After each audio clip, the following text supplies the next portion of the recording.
force diagram. Now, whether you draw the bank angled like this or like that, it doesn't really matter. It usually depends on which side of the paper I'm on when I do. I'm just going to draw my angle like this, or my bank ramp like that. Let's go ahead and put tires on it. Oh, yeah. Beautiful. This is the back view. Just goes. That's 70 degrees. It's a hard one. Now, unlike the video, I'm making a straight ramp or a straight bank as opposed to it's curving. The velocity is away from us.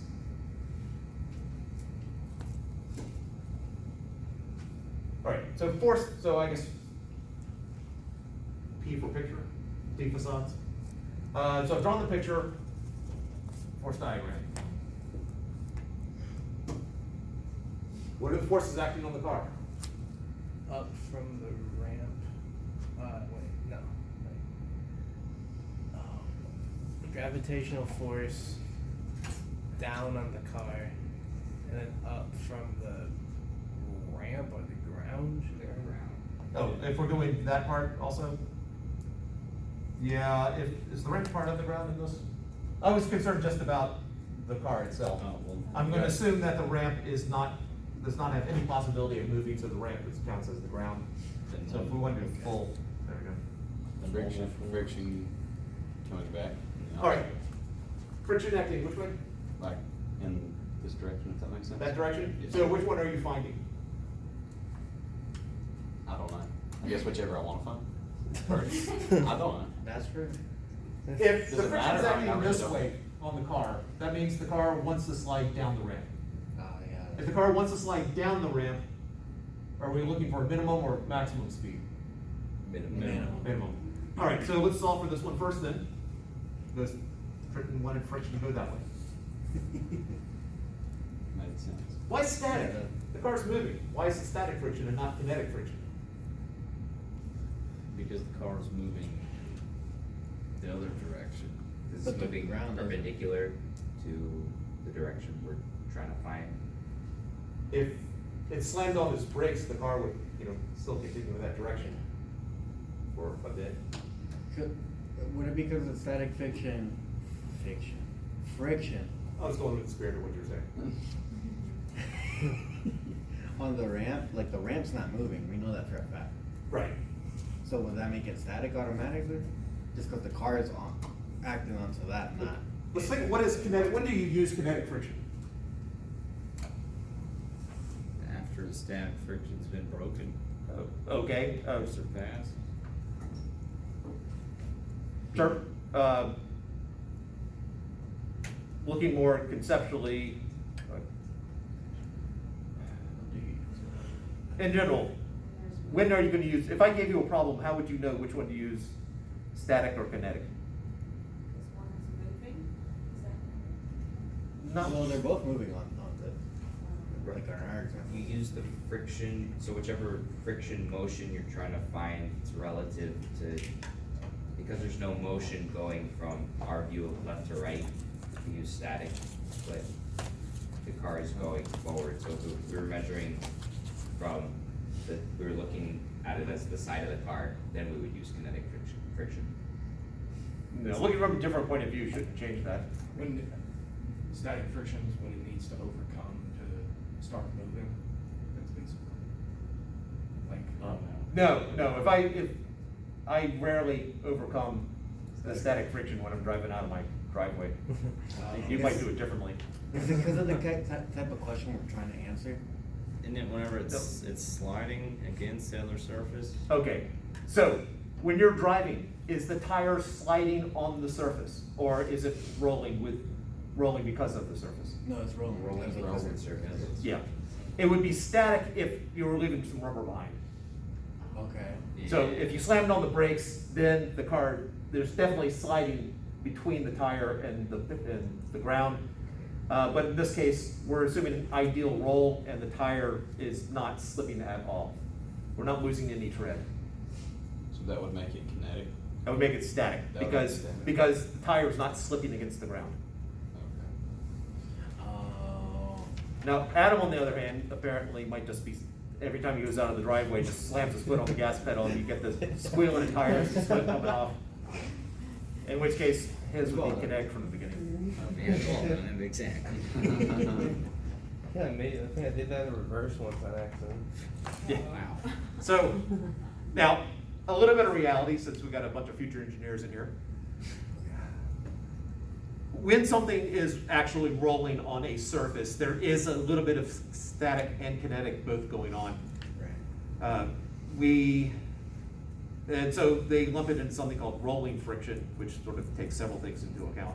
So there's a coefficient of rolling friction, which we're not dealing with here, because I'm concerned about whether the car is gonna slide up the ramp or down the ramp, so definitely we're dealing in the static range, and any rolling friction would be involved, I guess, into the board or out of the board.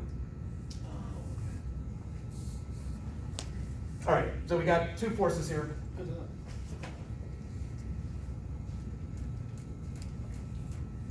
Did we get rid of anything? Sorry, what's the other friction force? Is that, do we put an opposite force on the ramp? Oh, Okay.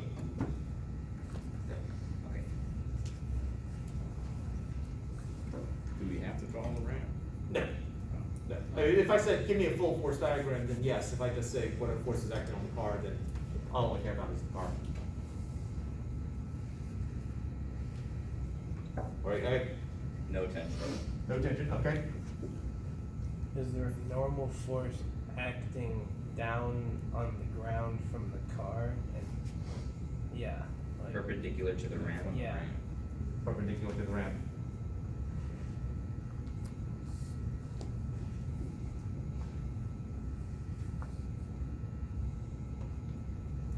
It's that force that keeps the car from actually going into the ramp itself. And that wouldn't be good. There's no other force? All right.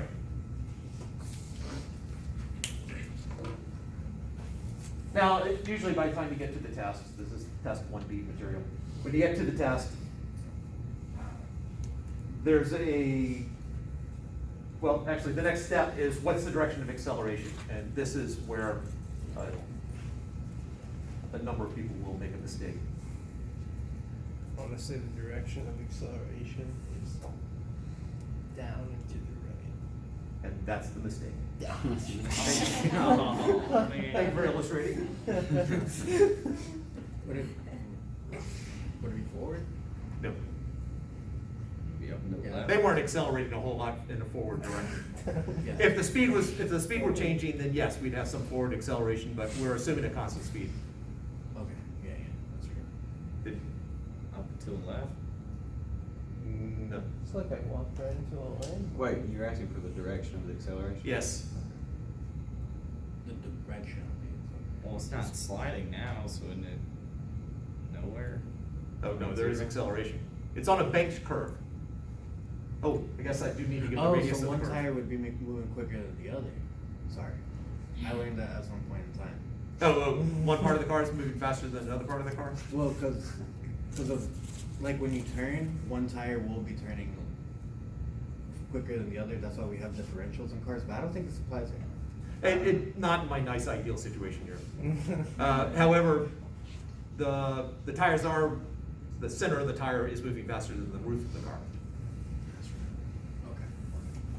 So All right. where a direction? There's one other piece of information they have to give here, radius of curvature. As from an overhead point of view, what's happening here is this is basically the car is here, traveling in that direction. Okay. Oh, then the centripetal acceleration In which direction is the centripetal acceleration? towards the center. Towards the center. Which direction is the center? Well, from here view, it'd be. It would be to the Is it not to the right? right. Oh, it would be I to saw a the couple right. people pointing that direction.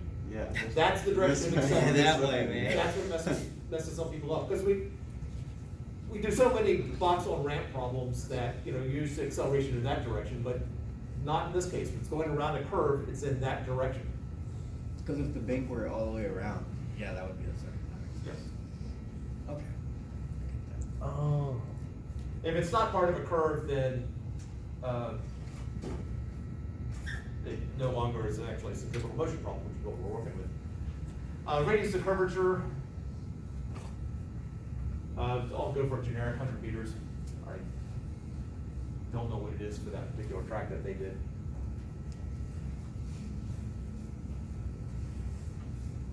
Although we, basically going through what we're doing, we could come up with a ballpark estimate for it, because we know how fast they were going. Yeah, it's a different problem, right? Pardon? Wouldn't it be like a different problem? It would be. It would be, but we could figure it out. Yeah. We're not going to right now. All right, so we have acceleration in that direction, so coordinate, so we've gotten F and A. Now we have come up with our coordinate axes. What would be the good coordinate system to use here to make life simpler? Perpendicular to the ramp, I had it's going to. That way? You said That's perpendicular. J hat. You wanna make that J hat? Yeah. And then, what would you recommend? Not that.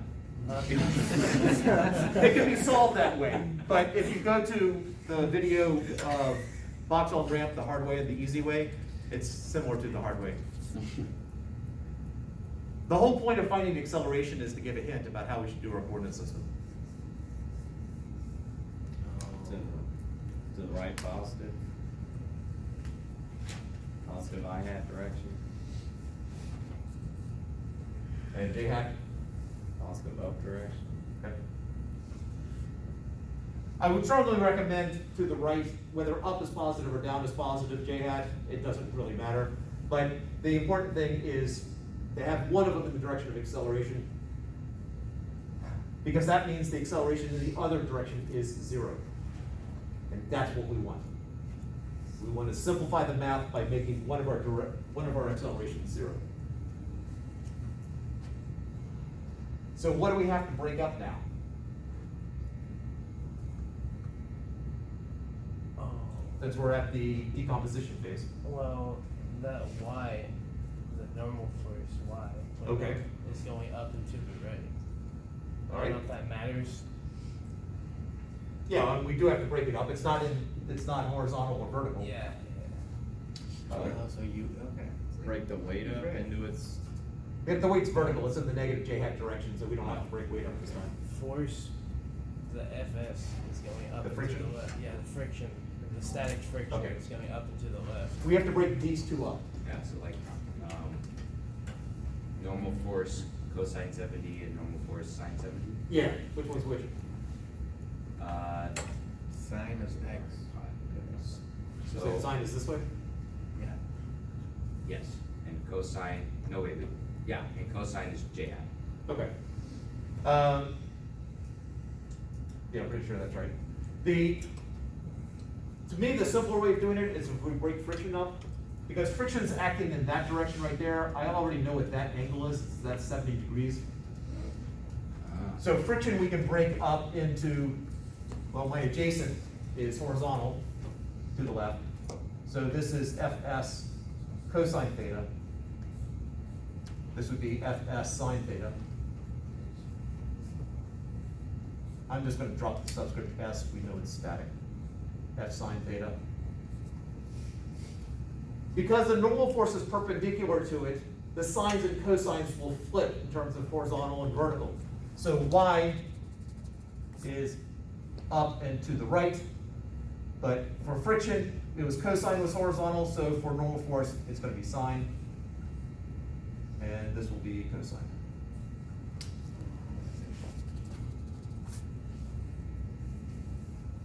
Other ways of getting to the exact same spot.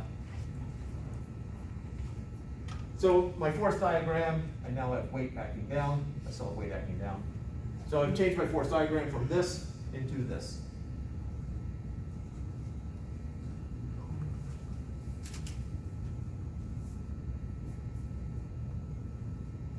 Some students will write the F cosine theta as the F sine theta on the same diagram with F sub S.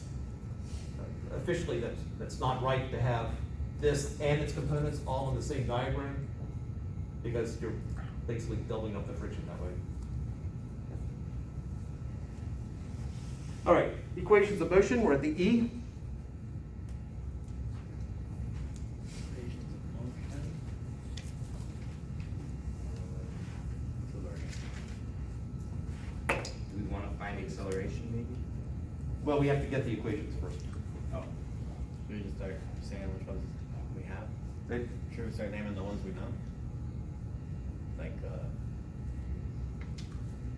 what's the one I'm looking for? V squared. Okay. And that's a common error also. Equations of motion is referring to Newton's second law. It's not referring to the chapters 2 through 4 equations, it's referring to F equals ma. yeah. All right, so you want to give it a shot, man? Force as a vector. Oh, I was thinking the actual, Calculations? no, the actual equations for this problem.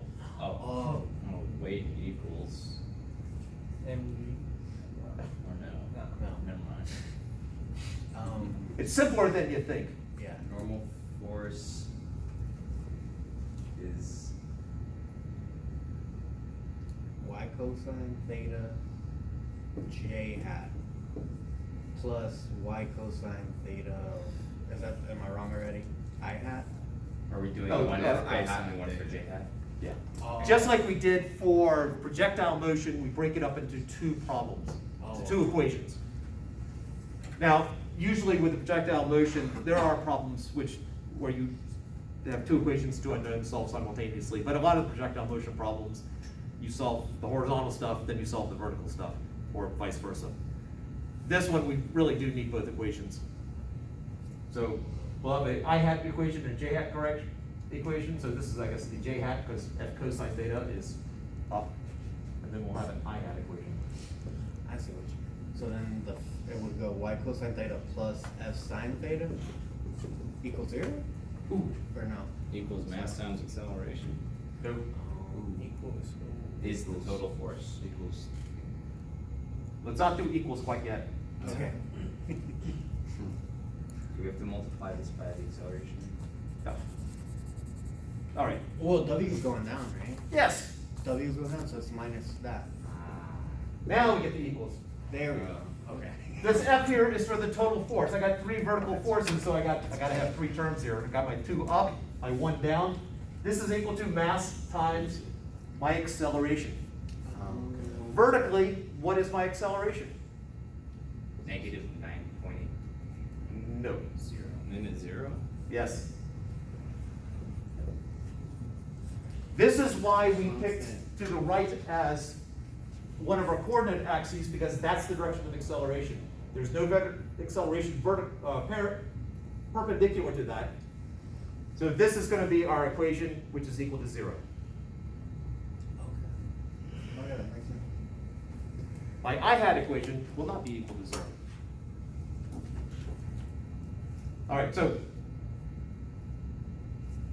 There's gonna F be cosine theta. F cosine theta, and Y sine of theta. all right, those are the 2 terms on the left-hand side. I got 2 horizontal forces. Which one's positive? Which one's negative? F cosine theta is negative. Yep. So I got Y sine theta minus F cosine theta equals mass times acceleration. In this particular case, it is a special type of acceleration because we're dealing with centripetal motion. So it's I'm going to put a little C there just to remind us.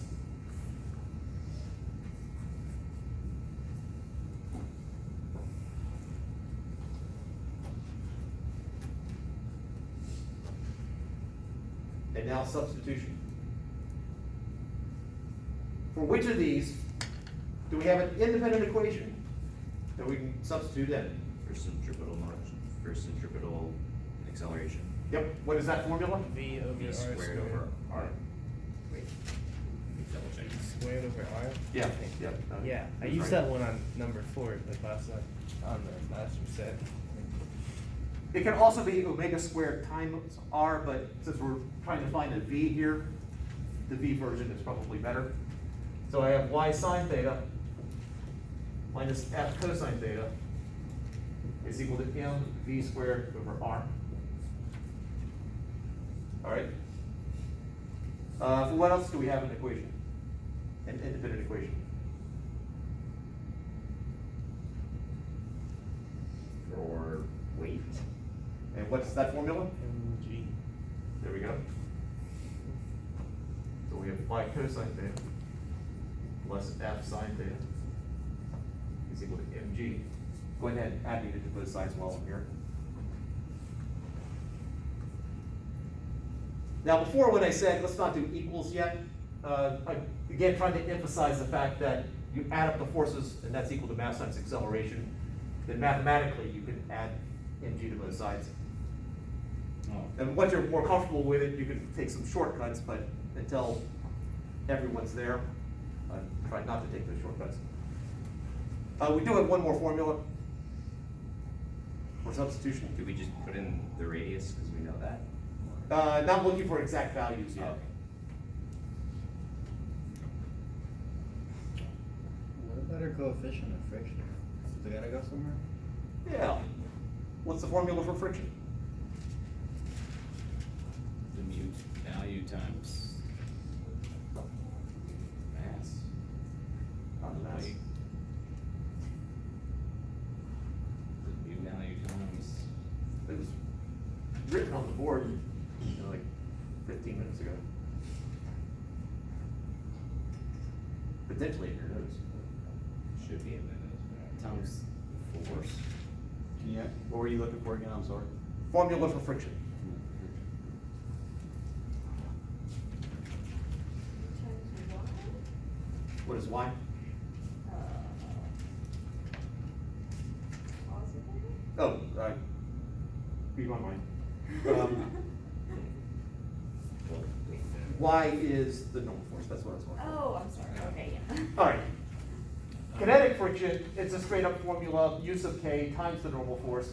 Static friction, it's less than or equal to mu sub s times y, because again, you have to build up the friction, the static friction builds up to hit the breaking point. But in this problem, we are looking for those breaking points. We're looking for that minimum speed where you're not gonna slide. So